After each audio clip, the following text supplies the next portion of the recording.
ത്രിയേക ദൈവത്തിന് സ്തുതി. ഈ പുതിയ പ്രഭാതത്തിൽ തിരുവചനം കേൾക്കുവാൻ നമ്മളെ ഇടയാക്കുന്ന ദൈവത്തിന് നന്ദി അർപ്പിക്കാം.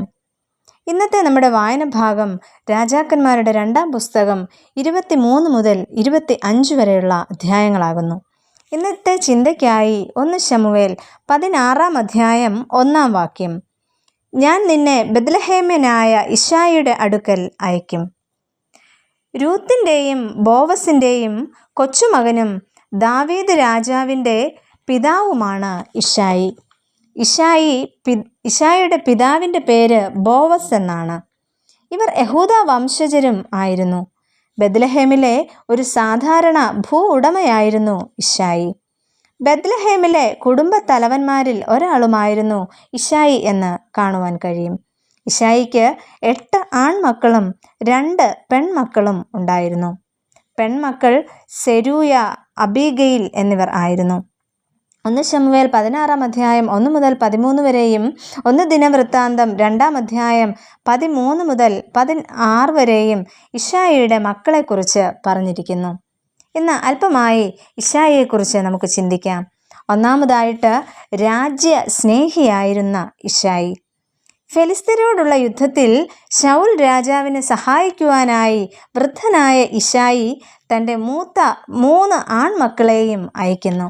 ഇത് 1 ശമൂവേൽ 17-ാം അധ്യായം 13 മുതലുള്ള വാക്യങ്ങളിൽ നമുക്ക് കാണാം.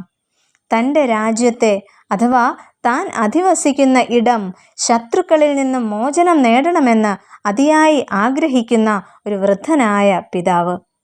ഫെലിസ്ത്യർ തങ്ങളുടെ സൈന്യത്തെ യുദ്ധത്തിന് ഒന്നിച്ച് കൂട്ടുകയാണ് ചെയ്യുന്നത്. എന്നാൽ ഈ സൈന്യത്തെ തോൽപ്പിക്കുവാനാണ് തൻ്റെ മക്കളെ രാജാവായ ശൗലിൻ്റെ സൈന്യത്തോടൊപ്പം വിട്ടയക്കുന്നത്. മാത്രമല്ല, ദാവീദിനെ ശൗൽ രാജാവ് ആളയച്ച് വിളിപ്പിക്കുമ്പോൾ ആ പിതാവ് അപ്പവും വീഞ്ഞും ഒരു കോലാട്ടിൻകുട്ടിയും ശൗലിന് കാഴ്ചയായി കൊടുത്തയക്കുന്നു. ഇതിലൂടെ രാജാവിനെയും തൻ്റെ ദേശത്തെയും സൈന്യ വ്യൂഹത്തെയും ഒക്കെ സ്നേഹിച്ചിരുന്ന ഒരു വ്യക്തിയായിരുന്നു ഇശായി എന്ന് നമുക്ക് മനസ്സിലാക്കുവാനായിട്ട് കഴിയും. രണ്ടാമതായിട്ട് ആക്ഷേപധ്വനിയായി ഇശായി എന്ന പേര് മാറുന്നു. ശൗലും നാബാലുമെല്ലാം ഇടയ്ക്കിടെ ആക്ഷേപധ്വനിയായി ഇശായി എന്ന പേര് ഉപയോഗിക്കുന്നു. ഇശായിയുടെ മകൻ പന്തിഭോജനത്തിന് വരാതിരുന്നത് എന്ത്?